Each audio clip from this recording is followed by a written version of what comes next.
and happy Wednesday to the world out there. And gentlemen, happy, sad, frustrating end to the 2020 Seahawks season. With me as always is Zeb and Ross. I'm Sam. Gentlemen, how's it going? Well, better now, I guess. Better It's now? all depends. Yeah, I mean, worse now, but better now, depending on what's important in your life at the moment. That's true. Hey, Nick Tana on the chat saying hi. How's it going, Nick? Nick is an Atlanta Falcons fan, so he's probably doing much worse than we've been doing all year. We at least got to see winning games. We beat the Falcons this year, but we lost to the Rams, and that loss definitely stings. Yeah, he didn't have to lose in the playoffs either, which is a particularly bad situation, unfortunately. Nick gets to be full of hope right now. Like, it's even more hopeful for next year than we are. Right? Like, it's completely unknowns. What's it going to look like? Who's going to be back? Nick's in an interesting spot. Like, I love the stability of the Pete Carroll years and our success, but I do envy Nick like that every once in a while, like that fully justified restart. And you just like, it's all new. You don't know how good the coach is going to be. You don't know what the offense is going to look like. You don't know it's like being a kid at Christmas almost. So what's going to be in the presents next year? I kind of envy Nick's situation right now. Well, there you go. There you go, Nick. We're sending you some Falcons love. You know, the dirty South. But back to the Seahawks. We apologize.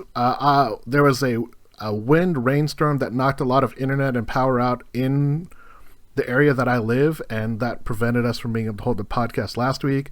But we're back this week. We've had an extra week to kind of stew on that loss. I definitely feel of all the games, especially the losses this year, all the losses this year definitely felt like really, really painful.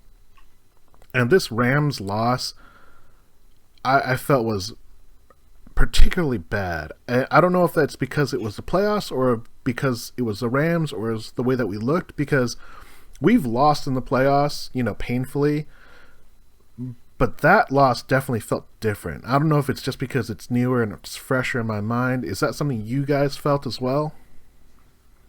It was just ugly. It was just like you just felt like the team just threw in the towel, like it just didn't feel like they were out there giving their best effort, and that's when it sucks the most. I don't know. I just felt it. It felt like a bad matchup. It felt like I was trying to convince myself things are going to be okay, and then when the game started playing out, it was sort of like those worst fears that you never articulate had kind of come out and come true. And it didn't really fit your image, my image of, how I thought things could be. I think of Pete Carroll's teams usually as well prepared, and it was rather stunning. I mean, we talked about it. I mean, like, we talked and recognized things they needed to do, and it just seems like they came out and hadn't done any planning for the mismatches that were going to be involved. Like, the things you needed to particularly pay attention to, it looks like they just kind of assumed it would be okay for no particular reason. Right. Maybe because they beat them 2 weeks before. So we're like, okay, fine, it's fine. But the other people are also people too. They learn too. They're going to make adjustments. You can't just go out there and do the same thing and think you're going to have the same success. They were looking for that. Right. They said, I mean, when they found out they were going to play us, they said, like, yeah, we want the Seahawks again. Yeah. They immediately said they wanted to play us. I mean, they had just lost us, and they felt like they could take us the next time. And you wanted to prove them wrong, but they were exactly right. They came out and did exactly what they said they were going to do. They didn't fool us. They just did it better. Yeah, it's. I feel like it's really depressing because not only is it a division opponent, but the manner in which they lost. If you're going to say, if the Seahawks play poorly, it's because these are the things that the Rams are going to do, and then the Rams just went out and did exactly what would make the game really hard for Seattle. That game was more in line with the earlier Rams offensive games where, almost like a Jeff Fisher like Rams game where the defense is just doing everything possible to limit the Seahawks, and the offense doesn't do much, but it does enough, because if you take out the pick six, that ugly screenplay, it's a 23-20 game. And it's only a 23-20 game because Seattle scored on two almost like lapses, I feel like. Because that touchdown to DK, the first one after the pick six, that was just kind of like, I'm not really sure what happened with the Rams. They basically just kind of gave up. Nick Tanner saying, Jalen Ramsey is a problem. Dude is the best in division in the NFL. It's like, yeah, that's like the other thing. When you have two players that are the best at their position, Jalen Ramsey at corner and Aaron Donald at defensive tackle, those are bad matchups. And Seattle really didn't do a whole lot to address that. And I also felt... It was very frustrating with that because, fine, if you want to use... I felt it was a bad strategy. You want to use Jalen Ramsey to take out Metcalf? Fine. That's your prerogative. That's cool. We talked before. That's not even how I would have used him. It should have opened up things for Lockett. It should open up a lot for Lockett. And Freddie Swain. Hey, man. Yeah. That's a tough position to be in, but I feel you, Zeb. Hey, man. Tyler Lockett's also a 1,000-yard receiver. And he's an accomplished dude. He's a dude who multiple times this year had 3 touchdowns in a game. He knows how to get open. There should have been, but we didn't take them. We talked about this in the leading up to the game. The Rams are gonna sell out to stop the deep pass because that's what we do best. Cool. So take the mediums, take the underneath, and we didn't. We just refused. We disdained the medium pass, and now it's an issue. People are now questioning Russell Wilson and whether he can even throw that. So now it's a big thing. Was it the coordinator? We're going to get to that, right? This is the coordinator? Is it Russ? Is it Pete Carroll? Why are we just disdaining a 5-yard to 7-yard completion in favor of 3% likelihood of getting the deep pass? It worked out. We got the one long touchdown on a broken play, but you can't always assume it's always going to be there, especially if they're going to, play their safeties back. They're going to use Jalen Ramsey to use, over the top, and even double, kind of a rare true double coverage at times. So it's just bad game planning on our part, or lack of game.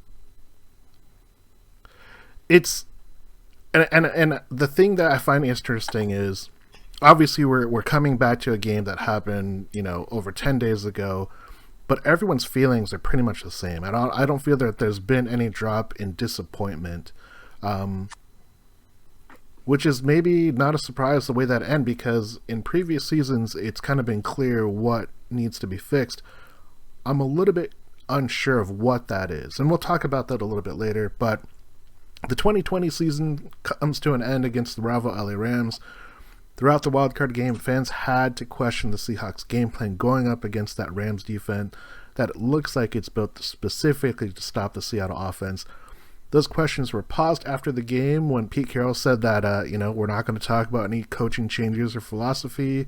But then a few days later, Seahawks made a move and fired their offensive coordinator, SkyBox Schotty. The new plan is to bring in an OC that will run Pete Carroll's game plan of a balanced offense that protects the ball with a more aggressive run attack. But is that what Russell Wilson wants? All this and more on the Seahawks, on the Hawkscast podcast finale, and we're going to jump into topic number 1. I think it's a good topic. And Zeb, I want to ask you, was the 2020 Seahawks season a successful failure? A successful failure. That, to me, that implies that that you wanted to fail and then failed, so you were successful at just failing. Like we drew it up. I look at this season and I look at, you cannot discount the fact that this team went 12-4, which is the second best record in team history. But when you look closely and you kind of break it down and see the games that they won, how they won those games, the games that they lost and how they lost those games, it just didn't feel like a 12-4 team to me. And it wasn't like last year where we were winning these crazy, one-score games, these last-second, it didn't feel like that. It just felt like we were kind of holding on to beat lesser opponents for the most part, and then when we had to go up against the real good teams, the teams who should have given us a hard time. We definitely struggled with them and lost to some of them. So the team, to me, this season was a failure. This was a season where I think most of us expected the Seahawks to compete and to go deep into the playoffs and take a run at another Super Bowl. And they just didn't look like that for most of the season. After that, obviously that crazy quick start on offense, the juxtaposition between the first half of the season and the second half of the season, and the way the offense got worse and the defense got better, but just overall, altogether, they just didn't look that good. And it's one of the few times I'll say that I feel like they didn't deserve to be there where they were at. So, in my opinion, the season was just a straight up failure. Ross, what about you? We've had this conversation throughout the years, and this season particularly, about what needs to happen to be successful. And obviously, this question is a little bit biased, but how would you speak of this 2020 season? Man, you just got to catch them in the right mood to get a different answer, I guess. I mean, like, anytime you go 12-4 and you've had a good year, you would think, and like, it ties us for our second best record ever. We've had a 13-3 season, but other than that, it's the best ever. But I feel what Zeb says. It doesn't. Hard, man. Like, the way they go out leaves such a bad taste. It's hard to be objective looking at the whole season. It shades your look. Now, like, before the playoffs, I think I was one of those people that said, like, look, this is the best chance to go back to the Super Bowl we've had since we lost to New England. And I really believed. I felt we had the tools on offense, and it hadn't played well, but they were there. And when you do your extra sort of game planning for the playoffs, that's going to look even better. The defense had come around. We have top talent on both sides. We looked poised for a deep, deep run, and I really, really did believe it. Then the loss comes, and the way you lose, and you start to look back, and you go, was it all a charade? Was it all fake? Was it all, smoke and mirrors? And I don't know. I'll say this. We have Russell Wilson. We have Pete Carroll. These are established people. We've got Bobby Wagner. We've got established talent on both sides of the ball. We know we're going to win games. And that is a success. You have to measure. That's true. I don't want to discount it because, like we always say, the other teams get played too. There's a lot of talent. Even on, losing teams, there's good talent there. It's hard to win in the NFL. It's not college. It's designed to be even.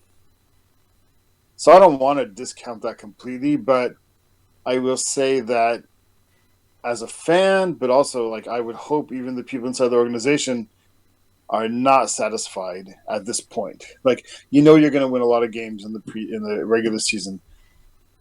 The goal now is to get the Super Bowl and to win that. It doesn't mean you failed completely if you don't get there, but I'll say it's probably a failure because you've won the NFC West, which was the goal, but you don't feel like the NFC West champion right now because you lost to another NFC West team, and you don't look like you've built your franchise to beat the teams in your division. The Rams are the other, we thought going in maybe with San Francisco was the other big team, but it turned out to be the Rams, and we are not built to win our division. And that's a failure. That's a failure of coaching. That's a failure of the front office. That's a failure of the players to not do their best to work out how are you going to deal with that. Not to perform. They didn't execute sometimes. So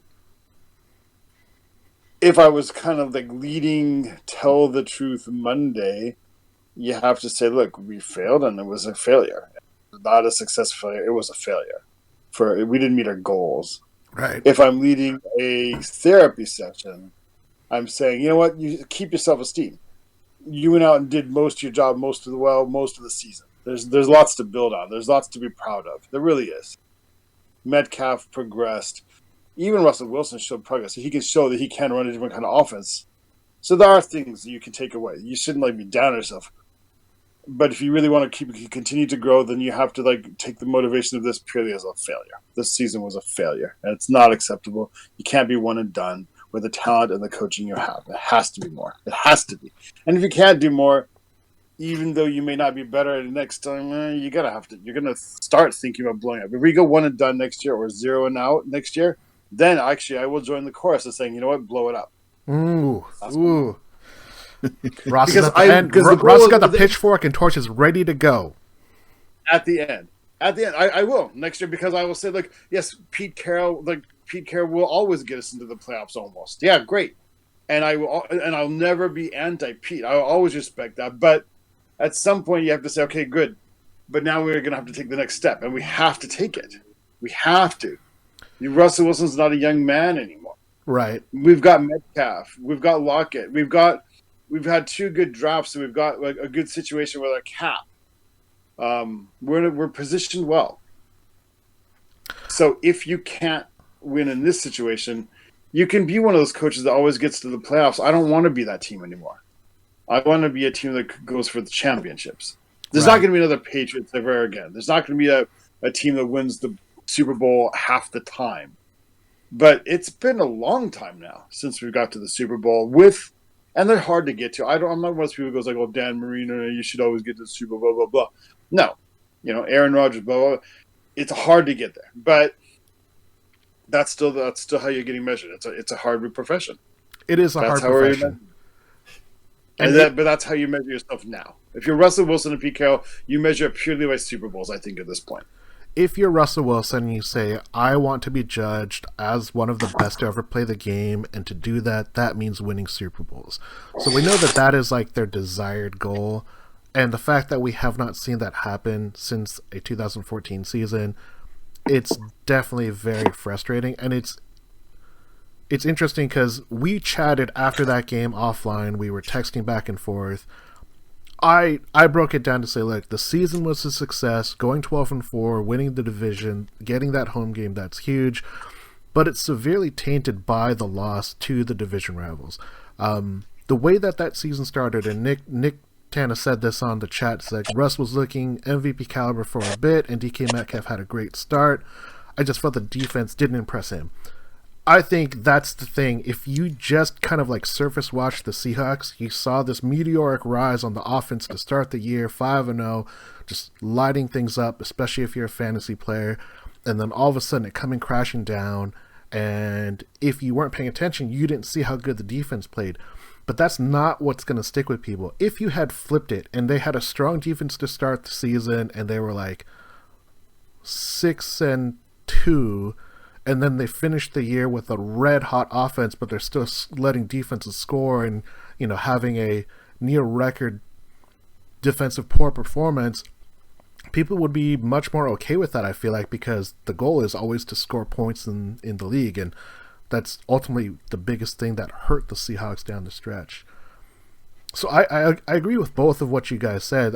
It's hard to find fault with that, because I think there are a lot of fans that are like you, Ross, that have been at that point for 2 or 3 years already, where they're saying look, the goal with this roster, with this coach, with this staff is to win championships, and if we can't even get out of the divisional round, is this the right guy?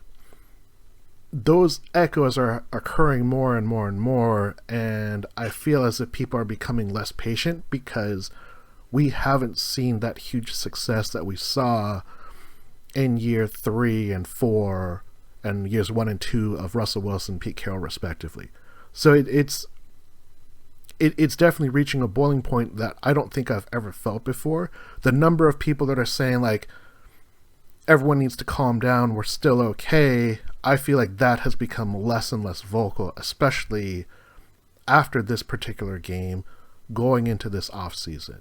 And I don't know what's going to happen, because there's still a lot of question marks. The team is one of the most stable in the NFL. They don't have huge cap problems. They have 75% of their core signed to play next season. and it's hard to expect people to think about that next year because of the way the year ended and the question marks that are going to be hanging over through the offseason, saying like, is this team built to play against the Niners, against the Cardinals, and against the Rams, as Nick says, one of the toughest divisions in the NFL?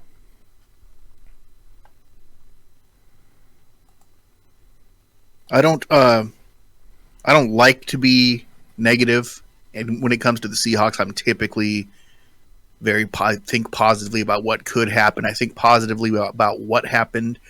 I've had some seasons where we were sub 500 be some of my favorite Seahawks memories. You know what I mean? I don't need this team. All my life, I haven't needed this team to be in play for the championship every season for me to enjoy Seahawks football. But just looking back, I hate to say it, but to me, this is the most meaningless division championship that we've had. It just, is that because we lost an NFC West team right after, or is it because of the? I mean, I don't know, man. that. I would say the 2004 season was way worse than this one. But I mean, okay, the reason why I disagree is because I feel like 2004 was when this team was starting to become something. We were building towards something. Well, now we're kind of on the back end of what we've built, it seems like, and just it's just I almost wish we hadn't won the division. I just don't feel like we deserved it, and we weren't that good, and I feel like it's I don't know. It leaves a sour taste. I mean, it's weird because we obviously played almost exactly the same schedule as the Rams, and we finished with a better record than the Rams. So we somehow deserved it, but we just weren't equipped to beat them. Yeah. Like, there's not another team in the NFC. I mean, well, the Green Bay Packers look really good, but there's not another team, I think, that in that first round we necessarily would have lost to even. No, and I think that maybe that speaks to it. Maybe it's there's not that many good teams, so we won the division, but it's like, meh. We won the division, but we had the worst matchup in the first round. I mean, like I basically agree with Zeb. Maybe slightly different reasoning. I just feel like it's really, really ridiculous to go, yeah, we're NFC West champs, and people, oh yeah, but you got knocked out by like an NFC West team in the first round, and you didn't look particularly good doing it. Yeah, that really doesn't look good on paper. And it's funny though, because we were like Sammy said, we weren't that far from it being maybe a sort of typical Seattle ugly postseason type of win. You take away two of those mistakes, one of those two mistakes, and it's a totally different game. It's like a classic Seahawks game. And it completely changes your impression. And like, I mean, it's funny. You could almost devote a whole topic today about the pick six. Some people want to blame Russell Wilson. You can't though, because that's like an automatic throw. He doesn't read and throw; you just throw. Right. So I would say though, the fumble on the punt to DJ Reed, that was more of a backbreaker because that pick six happens early in the game, and at that point, the Rams had only scored one offensive touchdown in the last 7 quarters. So I felt good about the defense ability to keep the game close. It just needed to be able to do something when it had the ball, and that's the problem that it ran into. It didn't have a chance to do anything with the ball until they were down almost to meaningless points. You know, they had the one score to DK to make it a 6-point game, but even at that, once they fumbled on that punt, it was kind of over. And in the predictions last time before the wildcard game, I said, you know, the first team to 20 wins. And when the Rams scored that 20th point, I was like, oh, I don't know if we've got enough this game. Yeah, I mean, I was telling a friend early in the game that, yes, we weren't looking particularly good ourselves, but I wasn't worried at that point because the way the Rams offense looked, I didn't expect them to score more than 12. And then, then they get the pick six, and then the wheels started to come off, and so we gave up way more than that in the end. But even, you know, like you said, even giving up 23, you think your offense should score 23, and if it can't, then, you know, that's on your offense. So It's Let's just get to that next. it's crazy it's crazy to just look at it like this team scored the most points in franchise history. This team had this is like the 8th best point differential we've had, 88 points between what we scored and what we allowed, and it just looks like success, and none of it feels like success to me. Yeah. Well, it's all coasting. I mean, all the records they set and everything, we're all just coasting off of a ridiculous, unsustainable first 5 games when Russell Wilson was on pace to throw 72 touchdowns, right? That wasn't going to happen. But that's what people kind of set as the bar. They said if you could do it in those 5 games, why can't you do it in the next 11? That's literally what people think is possible. Well, because NFL teams are sort of like living organisms, right? And they're not the same team week to week even. And they adapted, better than we did. Well, I think I think that's a good segue into topic number 2, because topic number 2 is, did Pete fire the right coordinator? And this is I feel like this was a very precarious topic depending on who you are as a Seahawks fan, philosophy-wise. Ross, the number of calls for Ken Norton Jr. to be fired, and even the previous year, have been pretty loud. And all of a sudden, they make a change with Carlos Dunlap. They get healthy. Jamal Adams has an all-pro year. Bobby Wagner is an all-pro. DK Metcalf's an all-pro. And then the offense coordinator gets fired. Did Pete fire the right guy? I think there's no doubt. This is one of those things that I think in 5 or 10, 15 years, we're going to know a lot more about. There's a lot of things. Like, the defense got better, and we're just, assuming it's because they got healthy and Dunlap came in. But I assume there are things that we don't know. I assume it's possible somebody else took over some of the play calling, or some directives were given to use certain players a certain way, or we don't know exactly. We like to pretend we know what was behind the turnaround, right? The human brain wants to see patterns, and we assign patterns.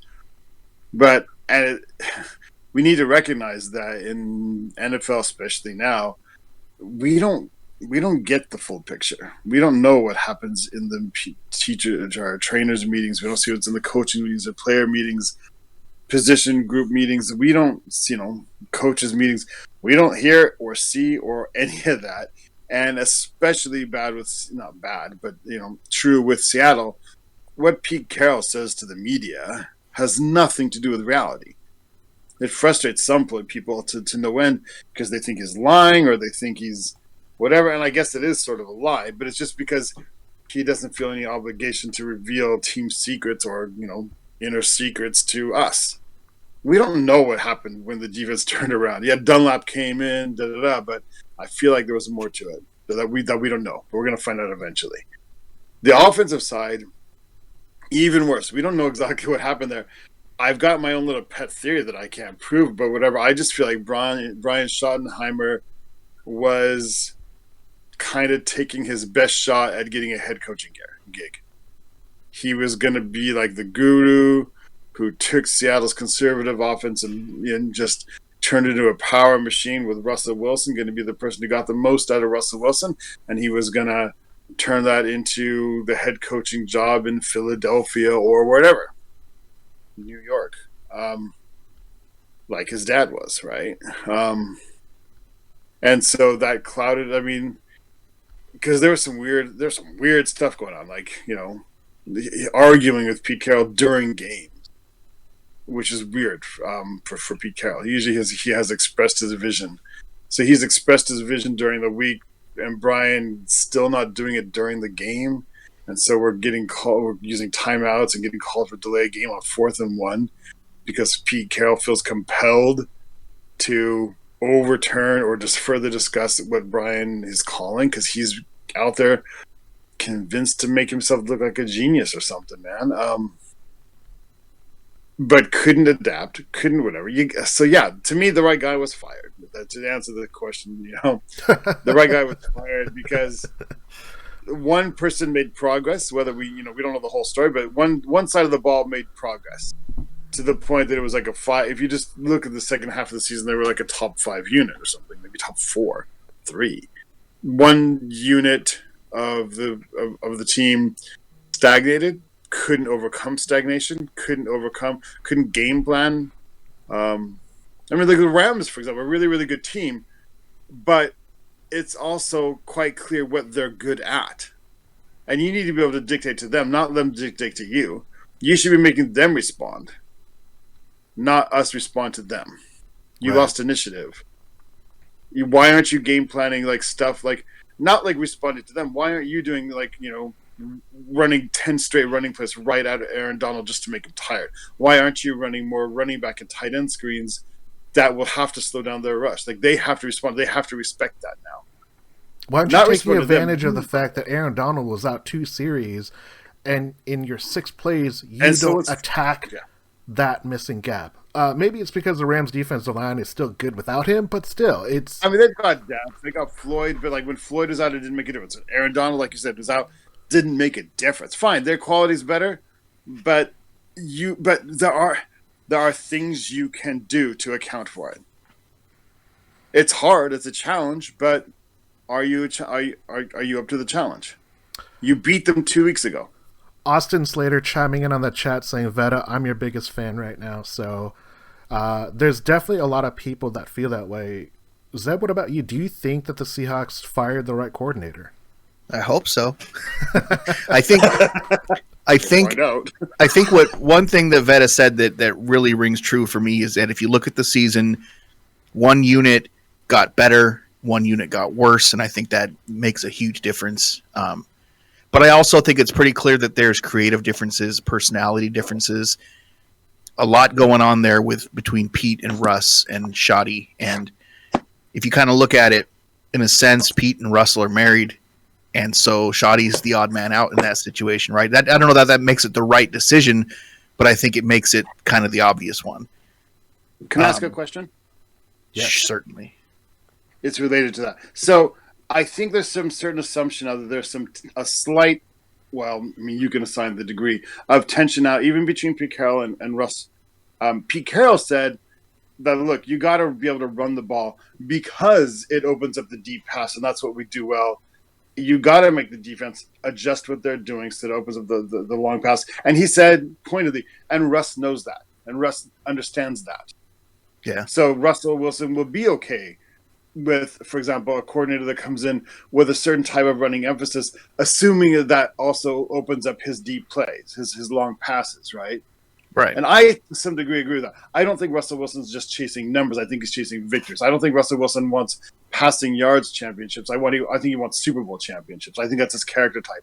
Well, I don't think he is frustrated with a run-heavy offense as long as he gets chances to do what he can do. I think he wants all those things, though. I think here's the problem: is that all these guys want to win, right? But they just have different. They've developed different philosophies, maybe, on how to get there. I don't know, man. I mean, all these guys, like, mean like those primary Seahawks guys, or just all these players? Yeah, like, but talking about Pete and Russell and Schotty. Yeah.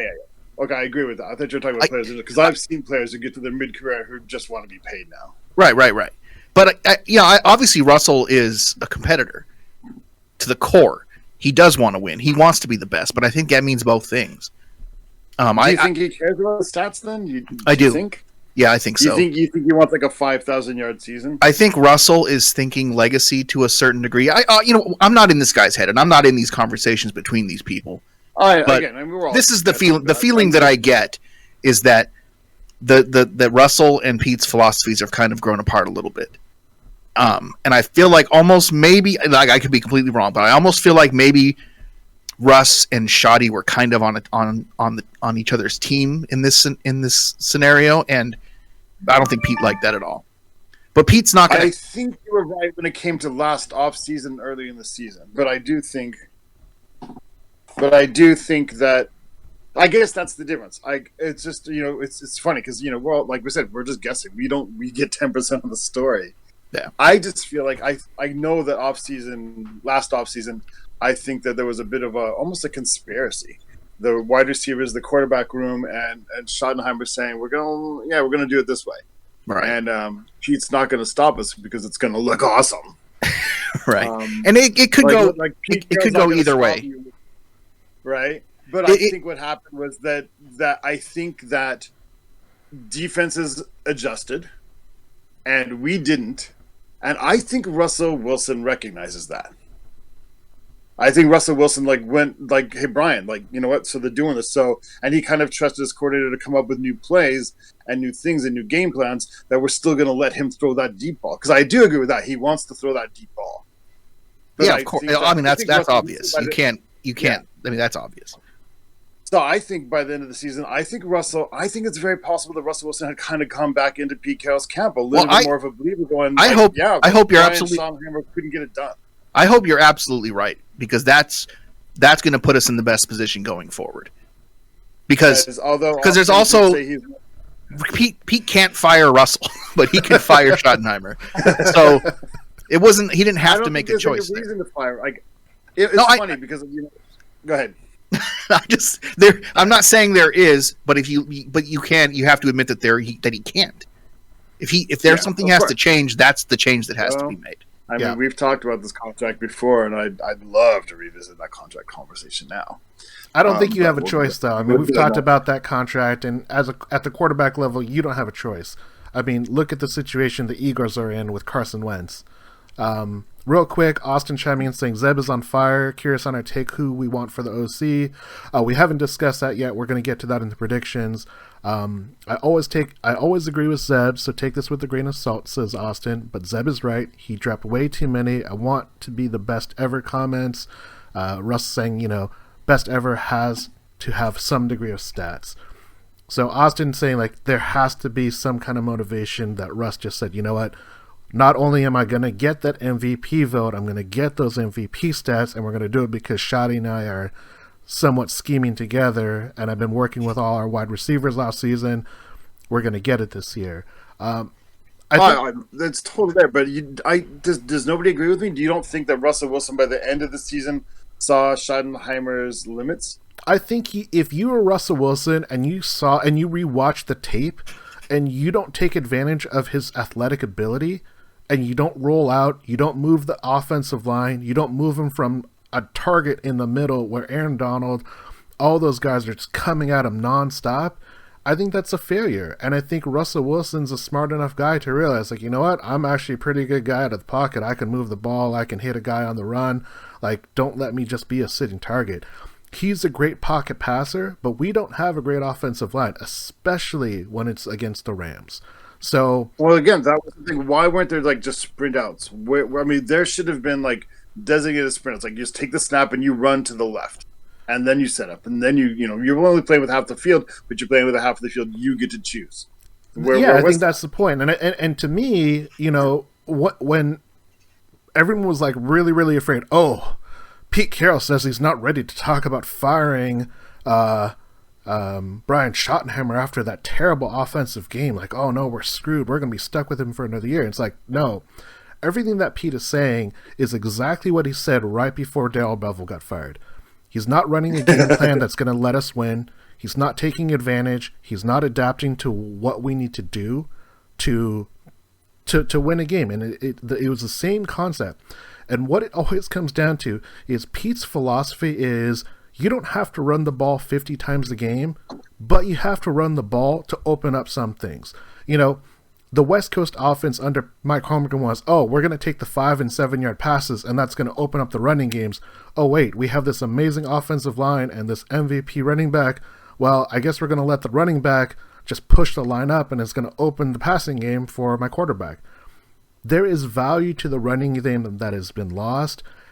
And I'm not saying that you have to run the ball 500 times a game, but when Chris Carson doesn't get more than 17 carries in a game this entire year, that seems like it's a problem.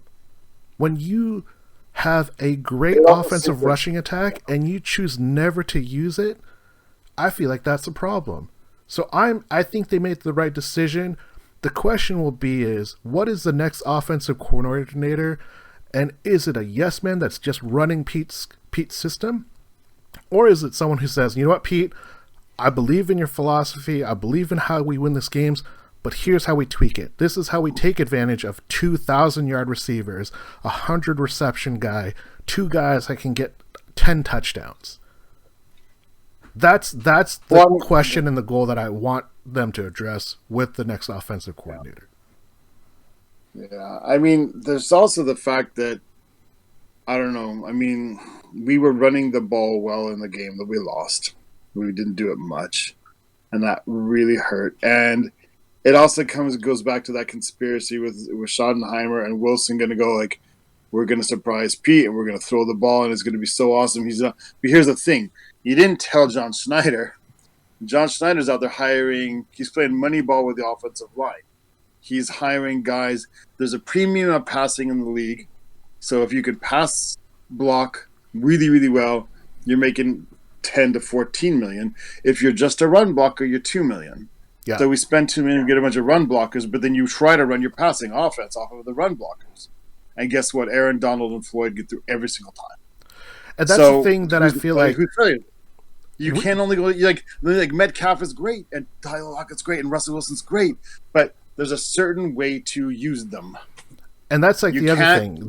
This team is not a great yards after catch team. Like, we don't catch the ball and 2 yards and they're off, even though they have that ability. Well, because we don't throw a lot of slants. Right. We don't throw that kind of scheme. And when we did, it ended up being a pick six. So, not saying that that's the reason why we don't do it, but it's an example. That is the only screen pass in this entire year in the NFL that has been intercepted. And that, I think, goes to what a lot of former players and people in the media are saying. Like, Seattle runs such a basic vanilla scheme on defense. If you kind of get an idea of where they're going, you can shut them down. And I feel like that's what happened when they got that interception and ran it back for a touchdown. It was kind of it was some serious lack of self-scouting there. I mean, like, and we've talked about that a ton of times. Almost every offseason is like, what are the Seahawks doing to self-scout? And they got a lot better on defense. The self-scouting, like watching all 22 all season long, it wasn't like last season. We don't talk a lot about that because it's not that kind of podcast. But on the all 22, like last season, the season before, as soon as I saw the lineup, I knew every defender's assignment. On our defense, I couldn't do that this year. Yeah.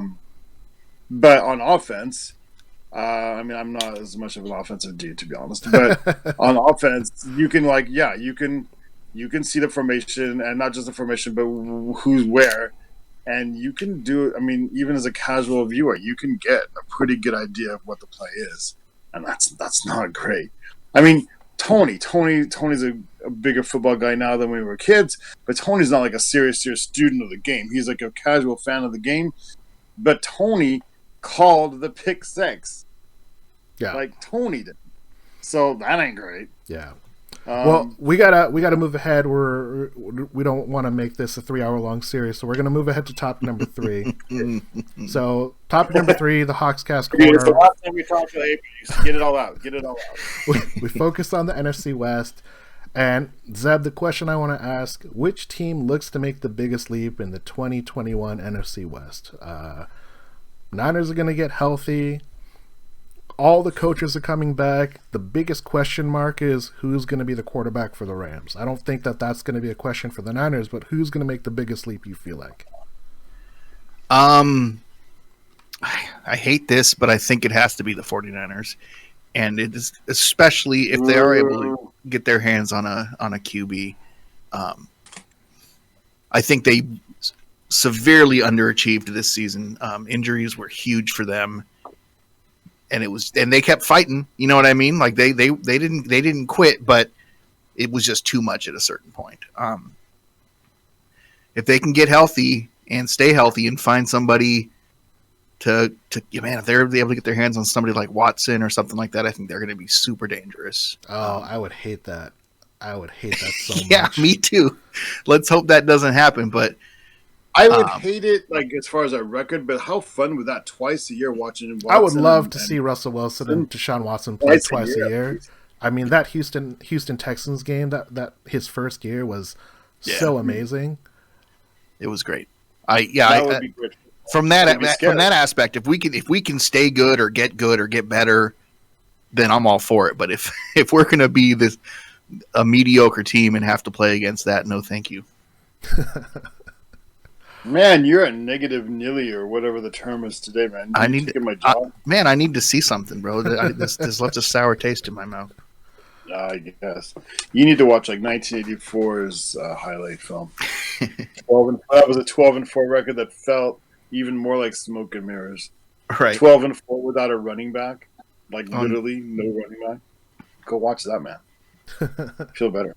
I think we saw that team already. What that Seahawks team looks like. Dude, like Steve Largent in his prime. Just watch that all day. Right. They're really good. Ross, what team do you think is going to make the biggest leap? Like, everything Zeb said makes sense. Like, the 49ers on paper are ready to make that thing.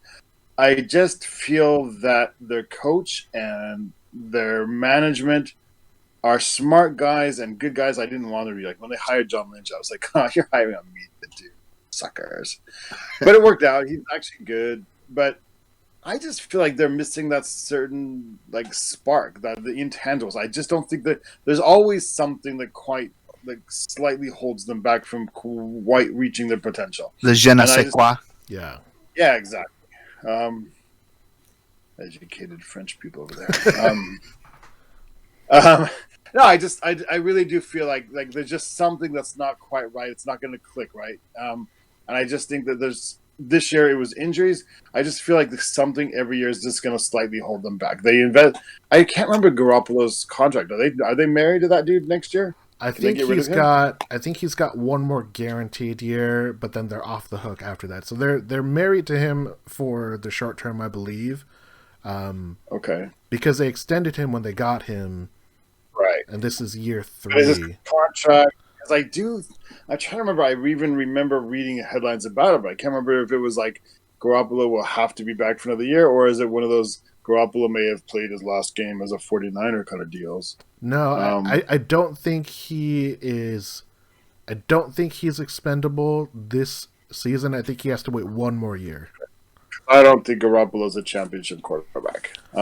Richard Sherman definitely is not coming back. Oh, Richard Sherman's definitely not coming back. He's going to go. I feel like he's going to go play with the Jets with Saleh. Probably. Yeah. Where did Quinn sign again? Quinn is in Dallas. He's going to be the defensive coordinator in Dallas. I could see Sherman going there as well. God, what if like Sherman and then like Earl Thomas signed there? Jesus. So this is going to sound like a really dumb, plain, boring answer. I don't really see anybody doing anything revolutionary between this year and next year. The big question next year in the NFC West is going to be, do the Rams solidify and either get Goff help or get him better? And do the Seahawks find a way to deal with the Rams? I think that's the big question. And I don't think the Arizona Cardinals are going to make a sudden big jump. I think they've got talent, but I think they're more entertaining than good. I agree with that. I think Cliff Kingsbury, he's an okay coach. I don't think he's going to be anything amazing, though. I think Kyler Murray's like this generation's Michael Vick. Oh, yeah. I think he's good. Fun to watch. Great fantasy player, but yeah, he's not going to be an all-world leader. I don't think he has like that Russell Wilson spark. So I just think, it's between the Rams and the Seahawks this year.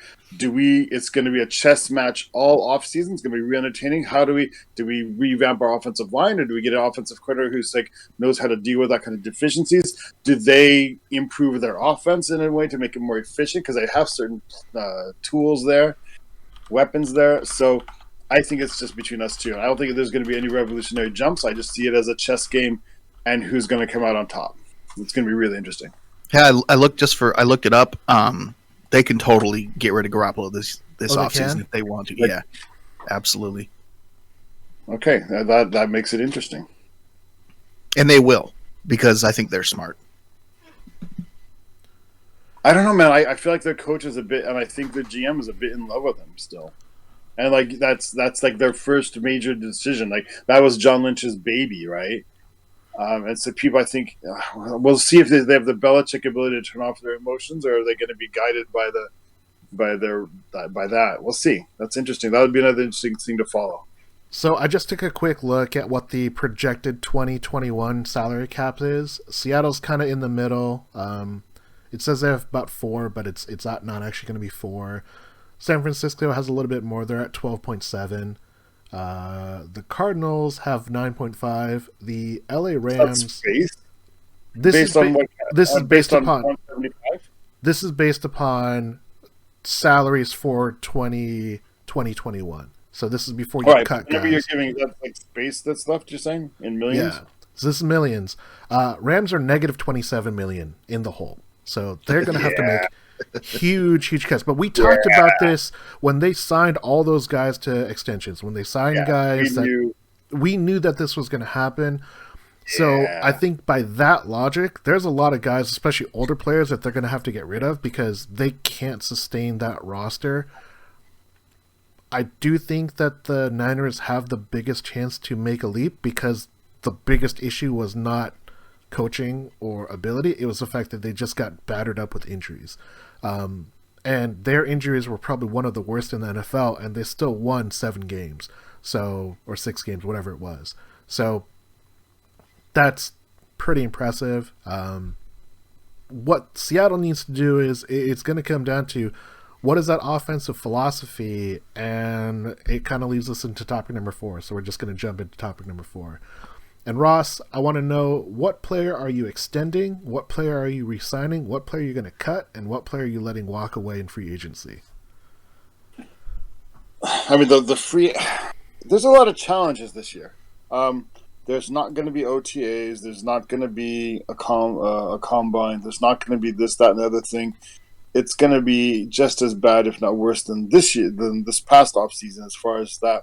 And that means a lot of people you might think they might not want back, we're going to come back. There's going to be a lot said for like knowing the plays. There's going to be a lot said. I mean, on the other hand, we are changing offensive coordinators. So it doesn't really matter for some people. Wow. So who am I going to cut? I don't know, man. Nobody. I mean, it's a 12-4 season. There wasn't a lot of like really like just bad players. I don't like Jaron Reed's contract, but I don't know if there's anything we could do about that. I'm gonna extend Jaron Reed. His cap number, it's about 11.5. Right, and that's like a serious like difference maker number at defensive tackle, and he's in between, right? He's not worth that. His actual cap, it looks like it's going to be $8 million. Yeah, I don't particularly like that. I don't like Bobby Wagner's number, to be honest, for what he gives us now. Austin, he actually wrote this on Twitter, and he questioned, is Bobby worth the $16 million that his cap is taking up? He's not. They keep doing this. This is the same Cam Chancellor extension. You can't extend people big money at the end of their career. People lose just slight. They don't lose their straight line speed, but they lose their reaction time. They lose the eye of the tiger. So you can't. I mean, all right. So pick one. If you're gonna cut Reed or Wagner, who are you cutting? Jeez, if I was gonna cut, you gotta cut. You're cutting one of them because they're on contract. You can't. That's the thing. That's what saves Bobby. You can't cut Bobby Wagner. So you're cutting Reed. I'm renegotiating Reed. Okay, well, I mean that's not the question, but okay, I'll let it slide. I'm renegotiating Reed. I'm extending. I'm letting Shaquem Griffin walk, I guess, because he's probably going to want CB1 numbers, and it's not worth it. Okay. Yeah, there you go. Okay, I made a decision. Fine. Are you extending anyone? Are you going to extend Carlos Dunlap? Are you going to extend? I'm extending Dunlap against all, but not like ridiculously. I'm extending. Who's the other cornerback? The other 2 cornerbacks. Quentin Dunbar is a free agent. DJ Reed's under contract. I'm extending his contract now before he blows up next year, because I think he's going to be really, really next year. Yeah. So I want to sign him for a 3-year extension now. Okay. I'm letting. I'm sorry, but I'm letting our running back go. Chris Carson, you're letting him walk. Okay. I hate to do it, but because again, there's going to be a lot of major issues this year because players are going to want to get paid as they've seen other players get paid. The salary caps are going to contract, and they're not going to understand that, and they're all going to think their position's worth it. there's going to be a lot of messes. John Snyder is going to be really busy. I don't really understand. This is going to be like seriously, like he's sitting at the table, and Chris Carson's going to be like, yeah, but that guy signed for this last year, and you're like, yeah, but the cap is 1/6 the less now. But he's like, I'm better than that guy. Well, there's no money. Like we're not allowed to pay you. So okay, everybody's going to take a 1-year deal and wait for the Corona to end and they get to big. There's going to be like a lot of 1 and 2 year deals, right? Yeah, the rumor is that the salary cap is going to drop from about 200 something down to 175, 180. So that's that's at least 5 contracts for like just average replacement players, or 1 giant player, maybe 2. Yeah. It's a big drop, and like a lot of these middle players are going to feel the squeeze and be really angry, and positions that currently don't get valued properly, like running back and safety, like. They're just going to be mad. Chris Carson may end up signing back with us, but be pissed off about it. I mean, like the guy can't play 16 games, and the and the salary cap is contracting. So what's that guy worth? Not much. I think there's going to be a flood of players hitting this market. We also have. I'm not extending Hyde. Sorry. Thank you. It was a good year. Better than I expected. Way better. But we don't need him. Yeah. We got DJ Dallas, who's got a cool name. Yep. I mean, Carlos Hyde is a pretty cool name, but I mean, decide: are you going to be Anglo or are you going to be Mexican? We got some decisions to make, man. Guys like Carlos Dunlap said Carlos Hyde is a little redundant. We got the mixed name. We got the Carlos. Right. Yeah, Carlos is covered. So I mean, look, like guys like Jordan Simmons, Ethan Posick. Like, these guys can probably be re-signed at decent prices, right? And we know that they work in our system. But those are kind of the guys I'm talking about. Like, Ethan Posick, like, he's not worth much. Right. With the salary cap, he's probably worth even less, and he's going to be slightly outraged. But to me, he's a bit of a Felicia kind of guy. Yeah, but I also feel like nobody's going to be offering him big money, so we might be able to just keep him. Like, that's if they have a good agent or a smart person. They might be one of the people who like first doesn't sign, walks around the neighborhood. That's the thing. Like, you can't do probably team visits this year either. No, it's all going to be virtual.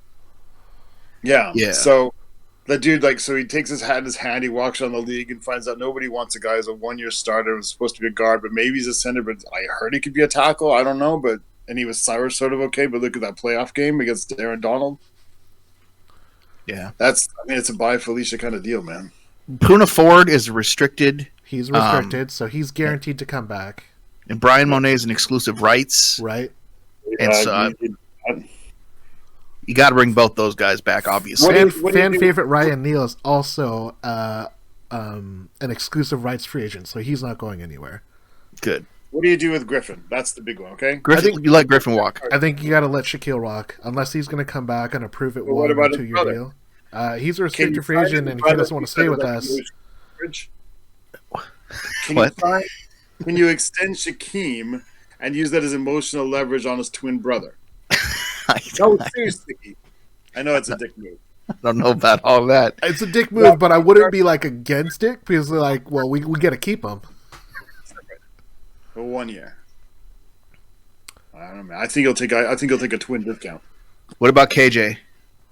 That's the toughest one, I feel like, because I've been wanting to cut KJ for like 7 years, and I feel bad every single time. And he had one of the best years of his career, and it's like, he had an amazing year. He could have had a better year if he got more interceptions that like dropped out of his hand. Yeah, he dropped like 5 picks. More than Bobby at this point. Don't at me. No, I think you're right. I think Bobby's still the guy making all the calls and everything, but just as a player, that's because of the position he plays. Right. But here's the thing. Here's a question. We drafted first-round Jordan Brooks as a middle linebacker replacement to Bobby Wagner. Yeah. If this is a year that you move Bobby Wagner for draft picks, you re-sign KJ, and Jordan Brooks becomes your starting middle linebacker.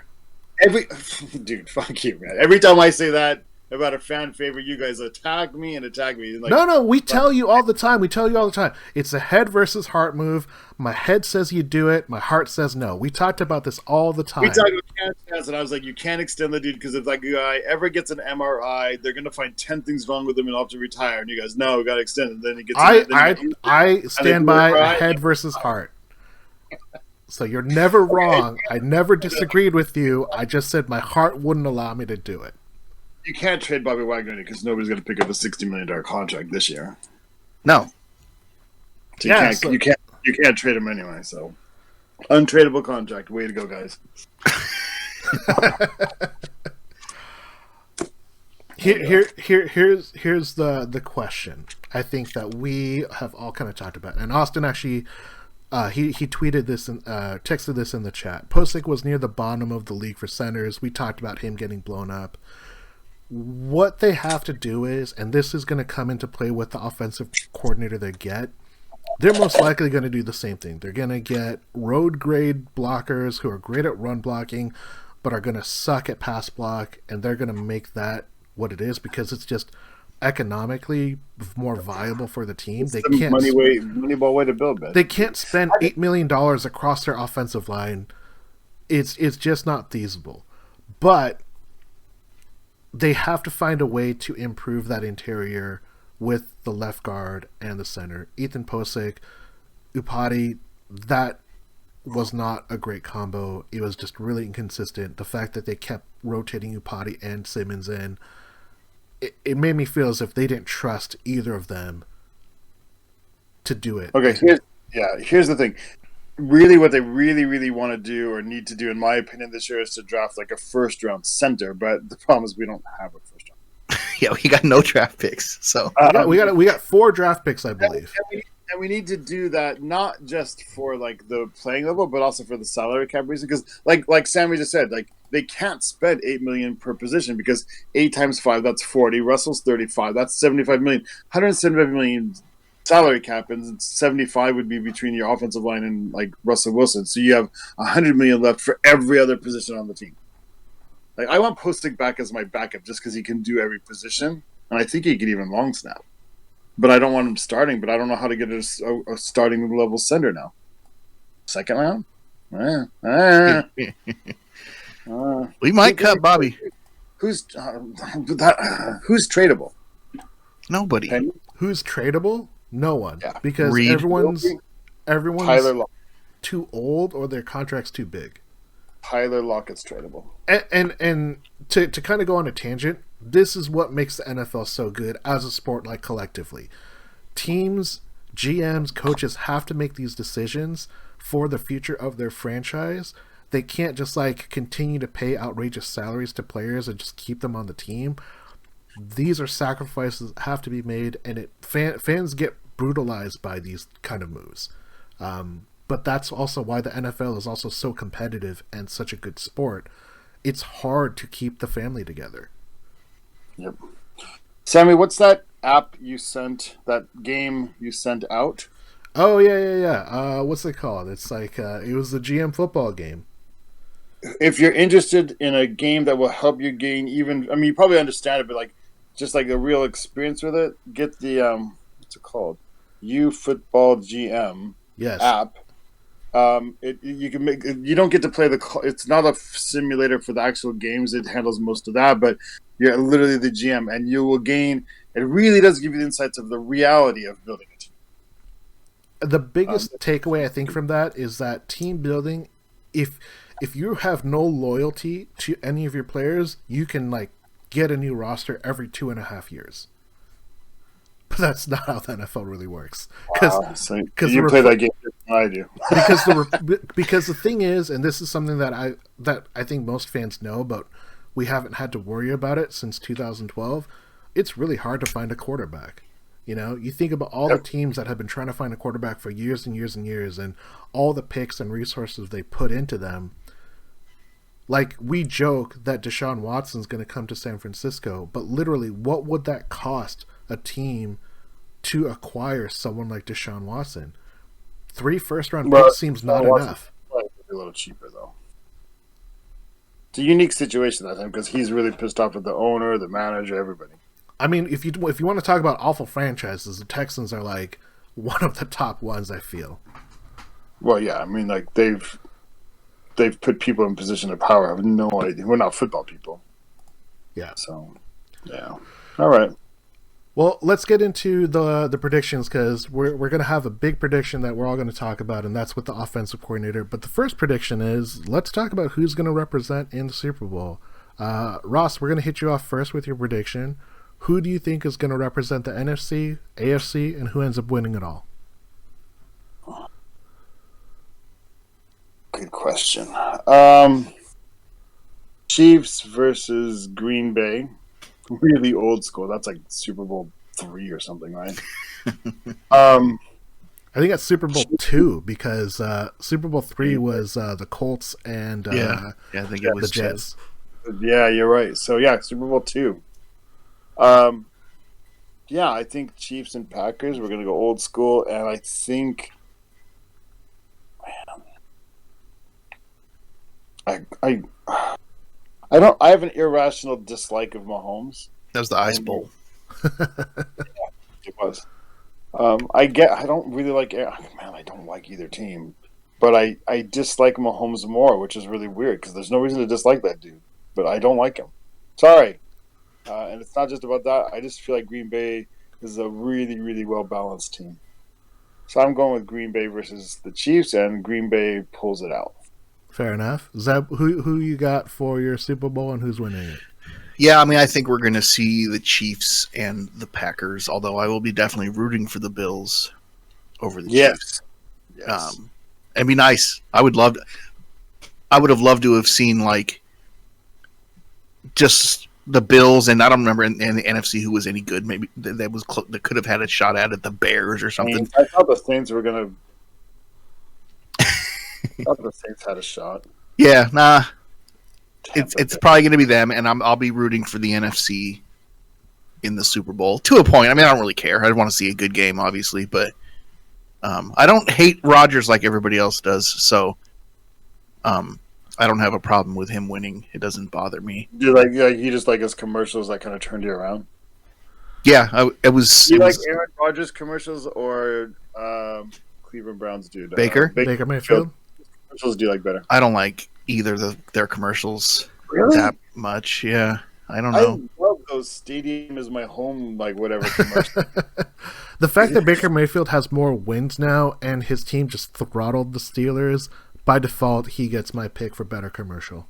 That was fantastic. I love his like it's raining. We got to get the furniture back in. And like groundskeeper's like furniture. Does he?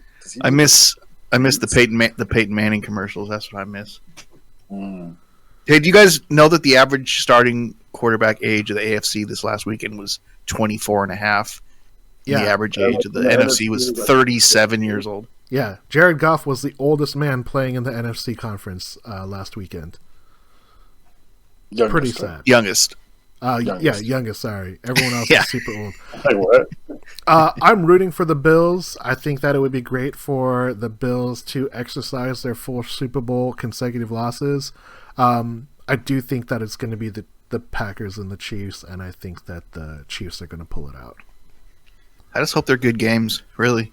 I think if it's anyone but the Bucks, it'll be an entertaining game. I just don't think.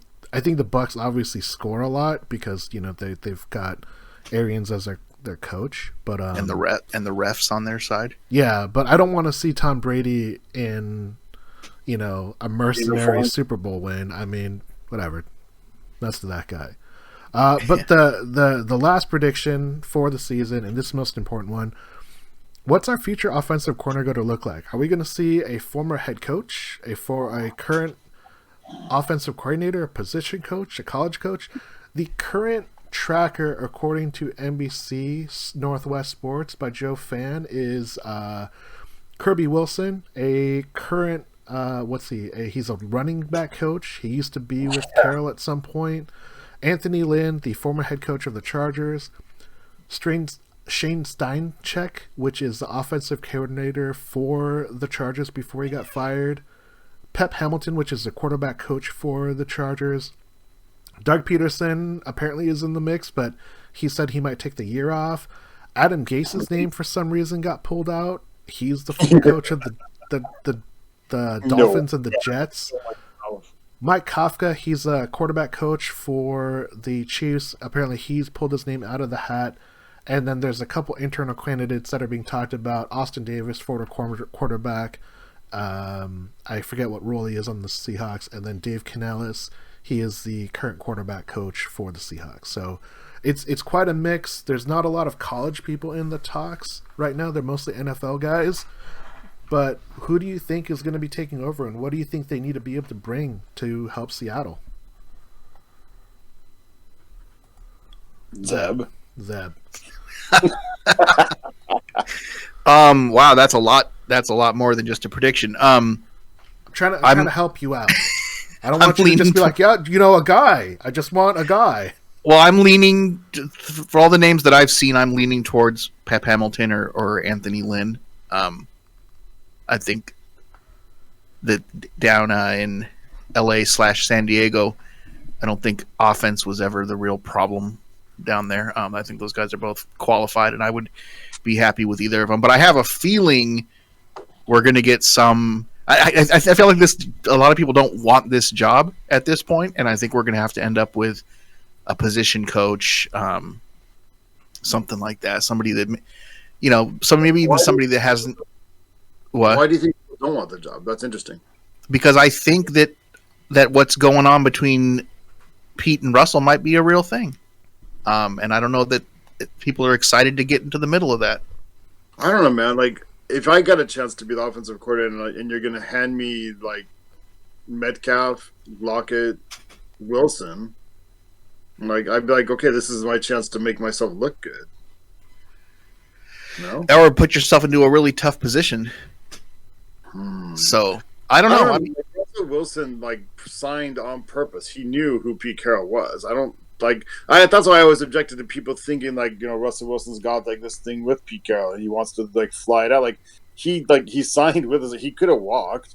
He could have gotten the same deal anywhere else. He wanted to stay in Seattle. Like, literally, he could have got the same amount of money anywhere else.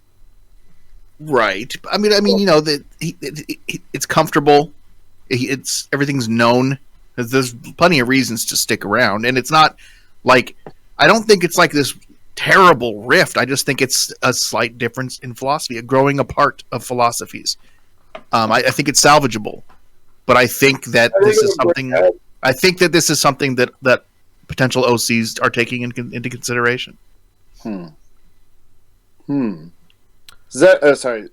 Sammy, did you say that Austin Davis's hat is in that?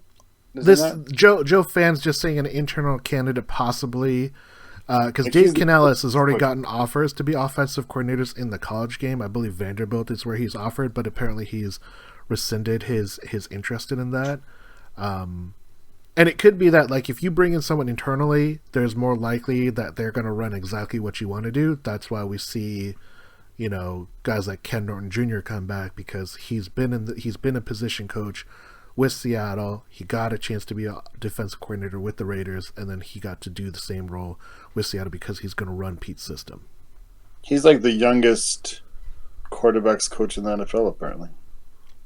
That dude's 30. I guess I want Anthony Lynn. I thought he did a good job with their rookie quarterback this year, and I wish I knew more about the Kafka's kind of intriguing. I don't want what's his name, the running back coach, Kirby.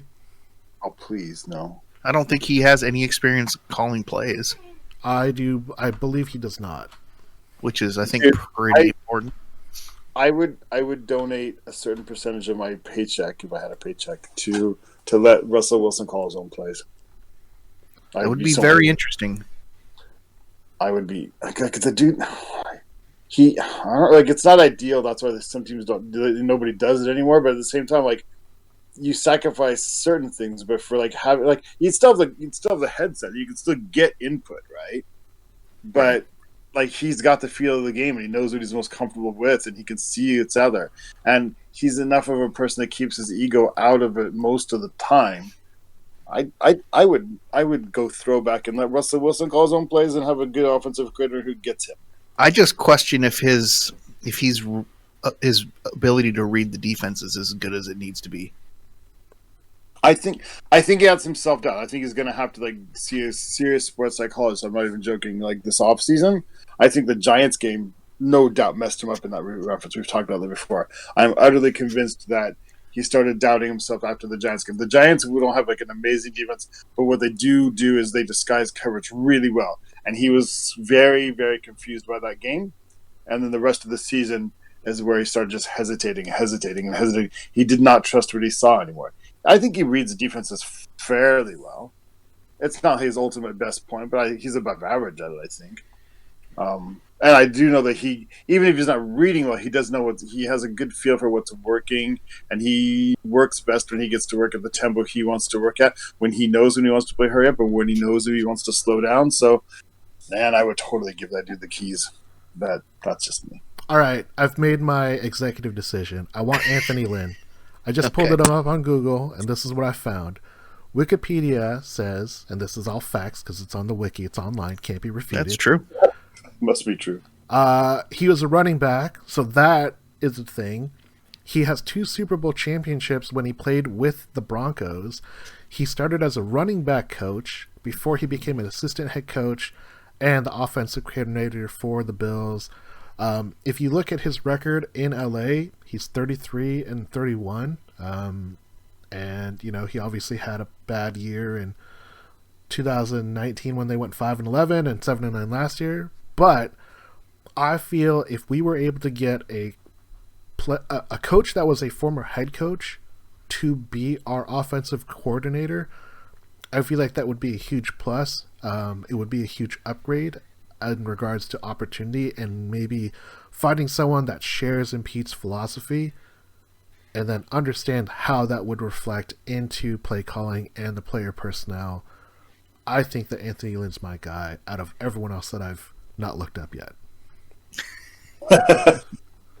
I think I have that dude's football card when he played for the Giants. Yeah, he played for the Giants in 1993. Is it a pro set card? No, Tops. And he played with the 49ers for 2 years in 95 and 96, and then 3 years with the Broncos. So that's his career as a player. He was in some playoffs. He was in some playoffs. Playoffs. But I think Anthony Lynn's the way to go. I mean, if that's where they could go, I feel like that's the one that slides most directly into what Pete wants the offense to look like. And Pete has historically said, and I feel like this is backed by a lot of media, Pete's only influence on the offense is when to go for it on 4th down and the general idea. And just like when Darrell Bevell was fired, and now recently when Schottenheimer was fired, Pete said the exact same thing. We're not running the game plan that's going to give us the best chance to win. And, maybe this is what we will see. But who knows how quickly it's going to take to get that offense coordinator. Hopefully it's soon. How long is it? I mean, it feels like that should be decided pretty soon here, right? Yeah, you'd hope so. I think this is definitely the time to do it because you have so many things you start having to plan for, and if you don't have a coach that's going to implement your philosophy, whether it's their own or Pete's, you're losing out. Would you be interested in who was the Kansas City Chief court Kafka? candidate? Kafka. Apparently, he's pulled his name out of the hat. Maybe he thinks that he can get a better opportunity. I think you're using that phrase wrong. I feel like pull the name out of the hat means you've already been chosen, right? No. What it means that he's not interviewing for the position anymore. I know I guess taking his name out of consideration. Is that how you say it? Take his name out of the. Anyway, okay. Huh. I believe you are correct. I'm using the phrase wrong because take the name out of the hat implies that he's available to be picked, when really he's taking his name out of consideration. Yeah. Anyway. So, it's going to be Anthony Lynn, we hope, and, awesome. As long as it's not Adam Gase. I don't know why anyone's reporting that and why that's even in consideration. Some people say he's better as a coordinator than as a head coach, but I just remember all these players being so much better when that dude was no longer around. Here's to give you an idea of who he coached. He coached against the Seahawks as the offensive coordinator for the Denver Broncos when they lost 43-8. Well, yeah, but that year they also had the best offense of all time. They still lost 43-8. Everybody played that game. I didn't realize that was their coordinator at that time. Now I get his resume. I don't know, let's get Adam Gase. I mean, that's how you get 2 head coaching jobs when you're coaching Peyton Manning and the number 1 offense in the history of the NFL. I mean, like, Tannehill was with him and looked like a bust, and then, like, Tannehill gets out of his clutches and, like, just decides to be elite one day. And that's why the offensive coordinator for the Titans is now the head coach for the Atlanta Falcons. Yeah, interesting. All comes full circle. Yeah. Cool. All right. So is that it April for us? And that's it. That is the 2020 Seahawks, the Hawkscast Fantasy Football Podcast, all the things.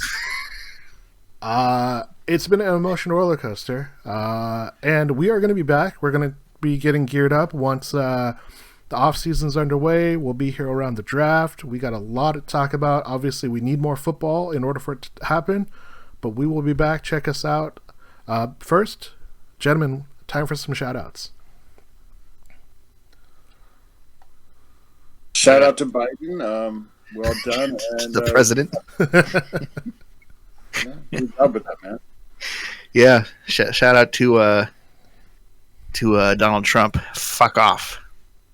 Shout out to Democracy for actually winning. That's pretty great. Ooh. For another year, it works. It still works. Stop the steal.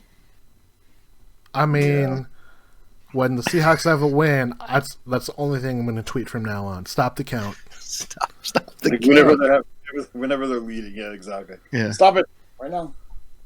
That's all my shout-outs, I think, for today. All right, then. Shout out to Nick, to Austin for chiming in on the chat. Check us out on Twitter at Seahawks Podcast, Seahawks Forum at hawkscast.com. We are the Hawkscast Podcast. We appreciate you for checking out with us all year. Follow us everywhere you can. I am Sam. With me, as always, is Zeb and Ross, and we wish you a Go Hawks. Go Hawks! Go Hawks!